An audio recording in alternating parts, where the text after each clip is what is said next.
그는 평화와 인권을 위해서 노력한 공로를 인정받아서 1986년에 노벨 평화상을 수상을 했습니다. 그는 50여 권의 아주 좋은 그런 작품들을 남겼는데 그 중에서도 단연 손에 꼽히는 것이 나이트라는 작품입니다. 홀로코스트의 참상을 기록한 작품입니다. 소설이지만 실화를 바탕으로 한 소설, 그리고 본인이 직접 겪었던 수용소에서 겪었던 일들을 바탕으로 해서 쓴 소설입니다. 나치의 강제 수용소에 갇혀 살면서 겪어야만 했던 그 최악의 상황, 상태, 고통, 이런 것들을 경험을 한 것입니다. 부조리, 불의 속에서 옆에 있는 사람들이 죽어가고 매일같이 죽어나가는 사람들을 바라보는 그 불안함 속에서 아슬아슬하게 자신의 목숨도 이어오다가 전쟁이 끝나면서 극적으로 살아남게 됩니다. 그리고 살아남은 후에 그가 수용소에서 겪은 일들, 어떤 일이 있었는지를 소설로 이렇게 밝히게 되면서 사실 우리는 이렇게 살아남은 사람들을 통해서 나치 정권이 얼마나 잔혹했는지를 우리가 알게 되지요. 그래서 이 소설의 부제가 살아남은 자의 기록, 이렇게 되어 있습니다. 엘리 위잘과 같이 홀로코스트에 참담한 현실을 밝힌 사람들이 있기 때문에 오늘 우리는 얼마나 부조리한 일들이 이 세계 속에서 일어난지를 알게 되고, 또 얼마나 사람에게 참혹한 일이 있었는지를 알게 되는 것입니다. 여러분, 고통의 현실 속에서도 때로는 그 역사는 남은 자들, 그런 사람들을 통해서 사건이 알려지고 밝혀지고 참상이 알려져서 또 새로운 역사가 이어져 오게 되는 것입니다. 우리의 역사는 항상 그래왔습니다. 어떤 사건 속을 겪을 때에 그 사건에 남은 사람들을 통해서 그 사건이 전해지면서 우리는 그 사건의 진실이 무엇인지를 알게 되지요. 오늘의 본문의 말씀은 남유다의 왕인 히스기야의 기도에 대한 응답에 대한 말씀을 우리가 함께 읽었습니다. 하나님께서 남는 자를 두시고 그들을 통해서 새로운 역사를 이어가게 하시는 말씀을 함께 읽은 것입니다. 오늘 말씀 속에서 읽게 되는 남은 자라는 이 말이 나오게 되지요. 이 남은 자는 소수일지는 몰라도 하나님의 뜻을 이어가는 사람들입니다. 적은 인원일지 몰라도 이 남은 자는 하나님께서 이루어 가실 그 새 역사에 동참하는 사람들입니다. 세상의 모든 사람들이 남은 자가 아니라 하나님께 선택받아서 그리고 극심한 고통 속에서도 살아남은 자들을 통해서 하나님께서는 포기하지 아니하시고 이스라엘의 역사를 이어 오셨다라는 것을 우리는 알게 됩니다. 히스기야는 유다의 왕들 중에서도 하나님을 신뢰한 왕으로 우리가 잘 알고 있습니다. 여러분, 열왕기 상하를 읽을 때에 대부분의 왕들은 어떻습니까? 하나같이 여호와 하나님 앞에서 죄를 범합니다. 어떻게 한결같이 하나님께 선택받은 백성들, 그리고 그 백성들을 통치할 왕으로 세워진 사람들이 창조주 하나님을 하나같이 이렇게 배반하고 멀리하고 죄를 지으면서 그런 역사를 이어왔을까요? 그러나 히스기야는 남유다의 왕으로서 개혁을 단행합니다. 이방신을 섬기는 제단을 없애고 아세라 목상을 깨어서 부셔버리고 이스라엘 민족이 하나님께 받은 그 신앙의 순수성을 회복하려고 하는 신앙운동을 남유다의 왕인 히스기야가 펼치고 있는 겁니다. 그래서 성경은 18장 6절에서 그를 이렇게 기억을 하고 있습니다. 그가 여호와께 연합하여 그에게서 떠나지 아니하고 여호와께서 모세에게 명령하신 계명을 지켰더라. 여러분, 이 말씀을 꼭 기억하면서 오늘 우리들의 마음속에 이런 마음을 품었으면 좋겠습니다. 성경에 기록된 많은 다른 왕들은 여호와 하나님 앞에 죄를 범한 것이 기록되었는데, 여기 있는 우리 모두는 히스기야가 성경에 기록된 것처럼 여호와와 연합하여서 하나님을 떠나지 않고 하나님의 명령을 준행하고 지킨 사람으로 기억되기를 축복합니다. 그러나 히스기야가 남유다를 통치하던 때에 이스라엘은 큰 혼돈을 겪고 있었습니다. 이렇게 신앙적인 순수한 운동을 펼칠 때에 모든 역사적인 상황이 받쳐져서 개혁을 진행하고 신앙 회복 운동을 할 때에 그 주변의 상황들도 거기에 따라주면 참 좋았을 텐데, 그러나 남유다를 통치하던 때에 이스라엘은 상당히 큰 어려운 혼돈의 시기를 겪고 있었습니다. 아수르가 북이스라엘을 이미 멸망시켰고 그가 통치하는 남유다도 점점 아수르의 위협을 받고 있는 상태입니다. 히스기야는 아시리아의 왕 사네드립이 보낸 랍삭의 장군을 대항해야 되는 그런 상황입니다. 그래서 랍삭의 장군을 대항하기 위해서 히스기야도 장군을 파견을 합니다. 하지만 여러분, 아수르에서 온 이 랍삭의 장군이 얼마나 지략이 뛰어나고 용맹한 사람이고 얼마나 대단한 사람이었던지 도대체 대항할 수가 없는 겁니다. 백성들의 마음도 오히려 아수르의 장군이 차지해버립니다. 히스기야 왕이 파견한 장군이 도저히 이 아수르 장군을 대항할 도리가 없었습니다. 히스기야는 이 난관을 뚫고 갈 방법을 찾지 못한 채 성전에 올라가서 하나님을 의지하면서 하나님께 기도를 합니다. 이런 상황 속에서 나온 히스기야의 기도가 19장에 나와 있는 말씀입니다. 이 기도가 19장 히스기야의 기도인 것입니다. 히스기야는 이 기도에서 사람의 손으로 만든 신들은 거짓인 것을 분명히 고백하고 오직 여호와 하나님만이 참 하나님인 것을 고백합니다. 이건 놀라운 고백이지요. 히스기야가 겪고 있는 상황은 어떤 상황입니까? 위협을 받고 있는 상황입니다. 이방 제국의 장군이 쳐들어오는데 그 장군을 대항할 어느 누구도 없습니다. 위협을 받고 있는 상태에 그는 하나님께 올라가서, 하나님, 이 상황일지라도 우리의 참 하나님은 우리를 인도하시는 여호와 하나님입니다. 이런 고백을 하고 있는 것이죠. 여호와 하나님만이 이스라엘을 구원하실 분이고 그분을 믿고 따를 때 우리는 구원받을 것입니다 라고 고백하는 것이 히스기야 기도의 핵심입니다. 그래서 성경에는 여러 기도가 나오죠. 여러 기도가 나옵니다만 그 중에서도 히스기야의 기도가 얼마나 신실하고 그런 신앙의 고백을 하고 있는지를 잘 보아야 됩니다. 19장 19절에서 그는 이렇게 고백하고 있죠. 우리 같이 한번 읽어보겠습니다. 우리 하나님 여호와여 구원하옵소서. 그리하시면 천하만국이 주 여호와가 홀로 하나님이신 줄 알리이다.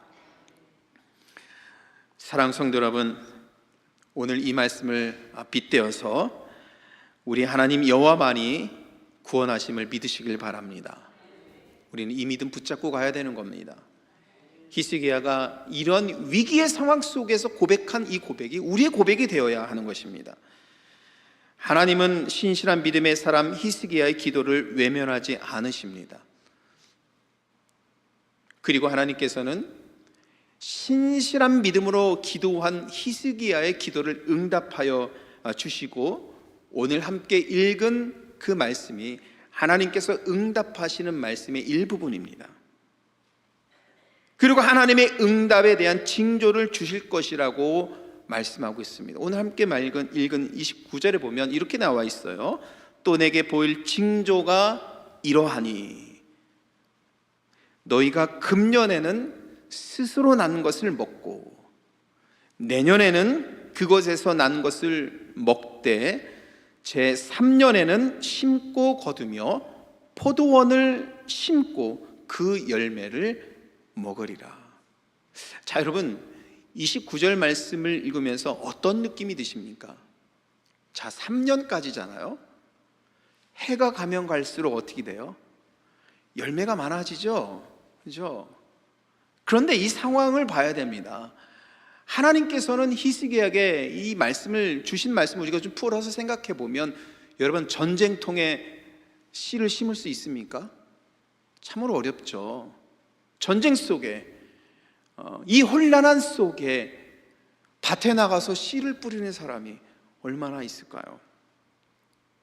그러나 하나님께서는 전쟁 중에 있을 때 밭에 씨를 뿌려도 곡식이 자라게 될 것이고, 내년에 가니까 그 곡식이 스스로 더 자라게 될 것이고, 3년째 되니까 완전히 농장처럼 그것이 더 자라게 될 것이다, 이렇게 말씀하시죠. 이게 무슨 뜻입니까? 여러분, 지금은 앞이 캄캄하여서 앞이 보이지 않지만 하나님이 보여주시는 징조가 심고 거두어서 먹을 날이 올 것이라는 것입니다. 지금은 보이지 않지만 열매 맺는 날을 하나님께서 이루어 주실 것이라는 고백입니다. 하나님의 말씀하시는 이 징조는 아시리아가 아무리 쳐들어와도, 아시리아의 장군이 그 용맹스러운 장군을 보내서 예루살렘을 멸망시키려고 하는 이 위기의 상황을 맞았을지라도 하나님께서는 승리하게 하실 것이고, 씨를 뿌리고 열매 맺는 날을 맞이하게 될 것이라는 약속입니다. 그래서 여러분, 30절에 이렇게 말씀하고 있어요. 우리 30절 같이 한번 읽어보도록 하겠습니다. 유다 족속에 피하고 남은 자는 다시 아래로 뿌리가 내리고 위로 열매를 맺을지라. 자, 남은 자가 뿌리를 내리고 깊게 뿌리를 내는 거죠. 위로는 어떻게 합니까? 열매를 맺게 됩니다. 그런데 여기에서 남은 자라는 말이 나오죠. 저는 오늘 여러분과 이 말씀 은혜를 나누면서 남은 자에 대한 이 성경이 던지는 이 메시지, 그리고 오늘 열왕기 하의 말씀을 비롯해서 성경 전체에서 남은 자에 대한 성경의 메시지가 무엇인지를 여러분들과 함께 보려고 합니다. 하나님은 전쟁의 위협과 참혹한 현실 속에서도 살아남은 자를 두실 것이다. 그리고 그들로 인하여서 하나님의 희망을 이어가게 할 것이다. 히스기야가 받은 약속은 예루살렘이 점령되지 않을 것이다. 아수르가 조롱하며 예루살렘을 공격해도 하나님은 34절에 가니까 말씀하십니다. 이 성을 보호하여 구원하리라. 하나님의 약속입니다. 34절에 가니까 이 성을 보호하여 구원할 것이다. 하나님의 구원은 남은 자들, 하나님의 구원은 당신을 사랑하는 백성들, 그들에게 임할 것이다, 이 말씀입니다. 성경은 이 남은 자에 대한 개념을 성경 전체에서도 계속해서 말씀하고 있습니다. 세상에서 믿음을 잃지 않고 하나님을 떠나지 않고 예수 그리스도를 향한 십자가의 은혜와 사랑 안에서 떠나지 않고 살아가는 사람을 남은 자라고 표현을 하고 있습니다. 오늘날 각 나라와 민족과 열방에는 이 남은 자가 되어서 교회를 통해서 신자 되어서 하나님께 순종하고 예수 그리스도를 믿는 믿음으로 살아가는 사람들이 많이 있습니다. 그런데 여러분, 몇 퍼센트나 전 세계 사람들이 신자 되어서 살아가고 있을까요? 한번 생각해 보면 종교를 믿지 않는 사람들도 상당히 많이 있습니다. 그죠? 타 종교를 믿는 사람들도 많이 있습니다. 그래서 제가 좀 찾아보니까 전 세계 인구에서 기독교인은 몇 퍼센트 될 것 같아요, 여러분? 33% 정도 된다고 합니다. 여기서 오차가 좀 있겠죠. 아래 위로 좀 오차가 있겠습니다만 어찌됐든 33%에서 전후로 되는 그 정도의 기독교인이 있습니다. 어떤 분들은 이렇게 생각하실 거예요. 아유 33%밖에 안 되나, 80%, 그죠? 90% 돼야 되는 거 아닌가. 그때는 하나님 나라가 오는 겁니다, 여러분. 99%가 됐을 때, 100%가 됐을 때는 하나님의 나라가 완전히 우리 곁에 임하는 거죠. 그런데 여러분, 바다에 소금이 몇 프로 있는지 아세요? 33% 있을 것 같아요. 33%는 사해바다. 사해바다 가면 30% 정도가 소금기가 있다고 합니다. 그래서 사해바다 가면은 성지순례 가신 분들, 저는 들어가지 않았습니다. 보니까 막 진흙팩으로 뭐 한다고 얼굴 바르고 몸 바르고, 그리고 거기에 물이 뜨는지도 가서 수영도 하시고 그렇게 했었는데, 사해바다는 30% 정도가 소금기가 있습니다. 그러나 우리가 일반적으로 알고 있는 바다의 소금기는 불과 3%밖에 되지 않습니다. 근데 바다가 썩지 않아요. 이것으로 인해서 하나님께서는 이 자연의 순리 속에서도 우리들에게 계시하는 것이 분명히 있는 것 같아요. 우리는, 아니 기독교인이, 내가 믿는 하나님, 이 신자들이 전 세계 인구 중에서 33%밖에 되지 않을까라고 실망할 수 있겠습니다만, 여러분 그렇지 않습니다. 하나님께서는 이 시대에 33%의 남겨진 자를 통하여서 하나님 나라의 일을 하기를 원하십니다. 남은 자에 대한 사도 바울은 어떻게 말씀하고 있는지 로마서 9장의 말씀 한번 보도록 하죠. 우리 27절 말씀만 한번 같이 읽어보도록 하겠습니다. 또 이사야가 이스라엘에 관하여 외치되 이스라엘 자손들의 수가 비록 바다의 모래 같을지라도 남은 자만 구원을 받으리라. 자, 여러분 이 말씀 기억해야 합니다. 사도 바울은 이스라엘의 자손은 바다에 모래와 같이 많을지라도 누가 구원을 받습니까? 남은 자가 구원받아요. 유대인이라는 신분이 구원을 얻게 하는 것이 아닙니다. 남은 자, 예수 그리스도를 신실하게 끝까지 믿는 자들이 구원을 받는다는 것입니다. 신분이 중요하지 않습니다. 출신이 중요하지 않습니다. 유대인이라는 신분과 출신이 중요한 것이 아니라 예수 그리스도를 믿는 믿음으로 어떻게 서 있는가.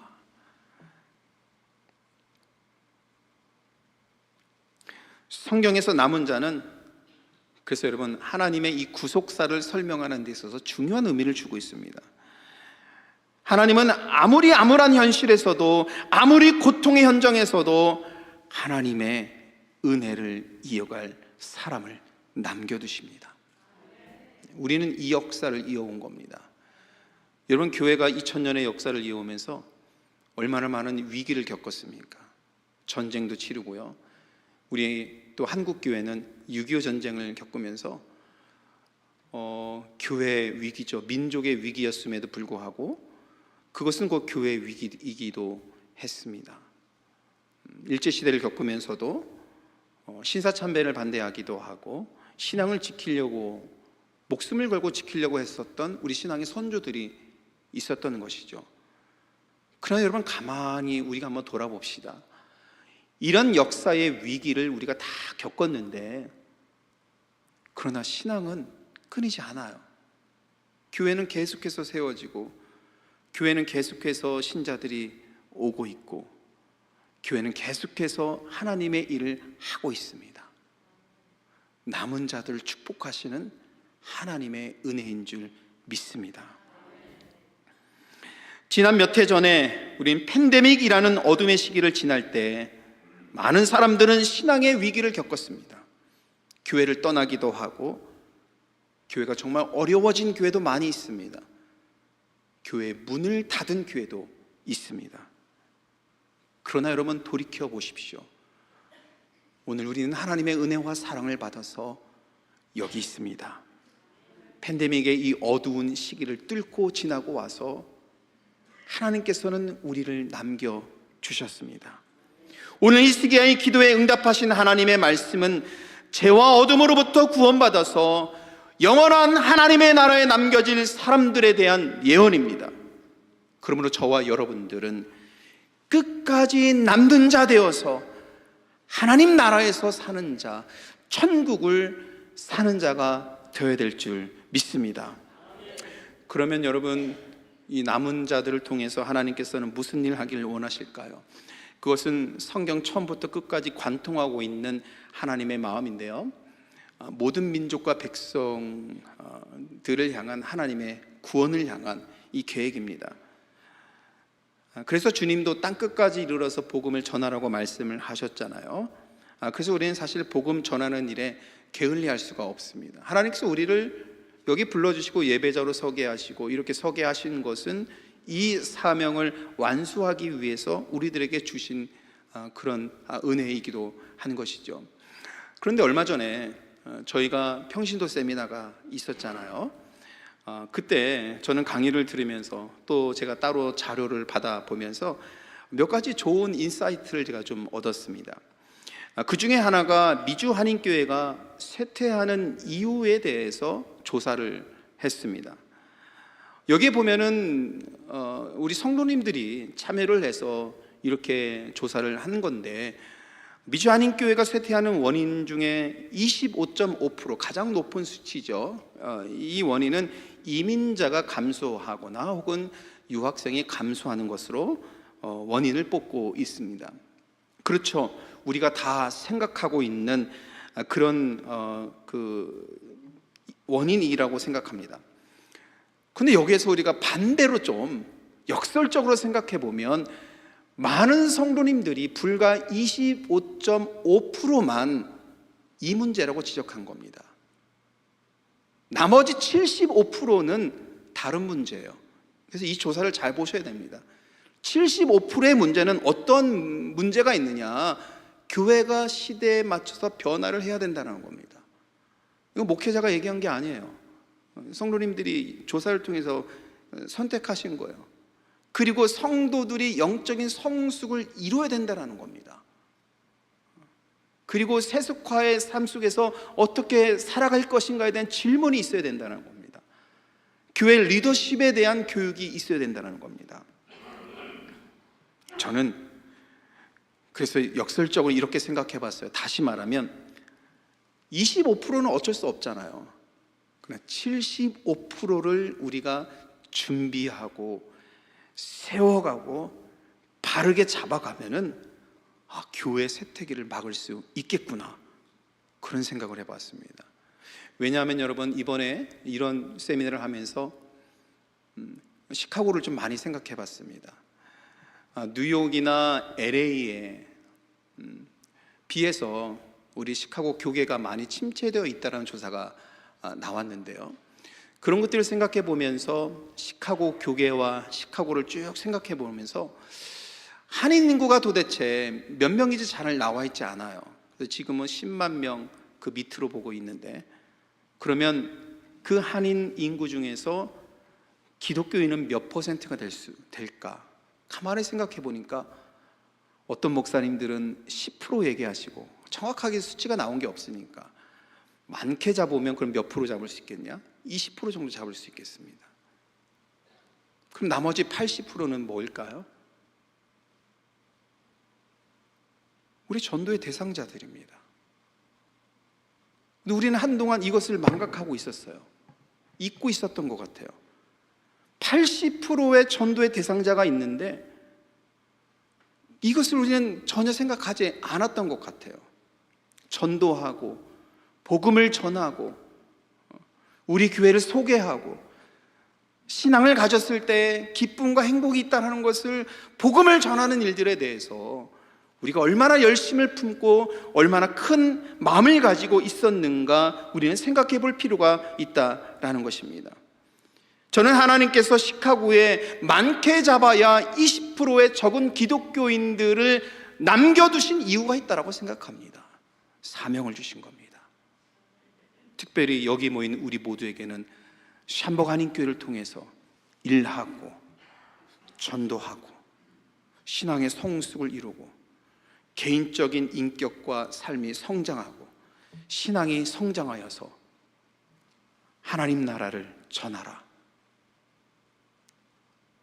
이것이 오늘날 우리들에게 주신 귀한 사명이고 은혜인 줄 믿습니다. 우리가 31절 같이 한번 읽도록 하겠습니다. 남은 자는 예루살렘에서부터 나올 것이요 피하는 자는 시온산에부터 나오리니 여호와의 열심히 이 일을 이루리라 하셨나이다 하니라. 하나님께서는 이렇게 남은 자를 두시고 예루살렘에서부터 황폐해진 땅에까지 사람들이 다시 살게 할 것이다 약속하십니다. 그러나 오늘 함께 읽은 말씀 보면 아수르의 위협들, 아수르의 칼, 아수르의 방패가 예루살렘을 향하여 하지 못할 것이다 막아주시는 거죠.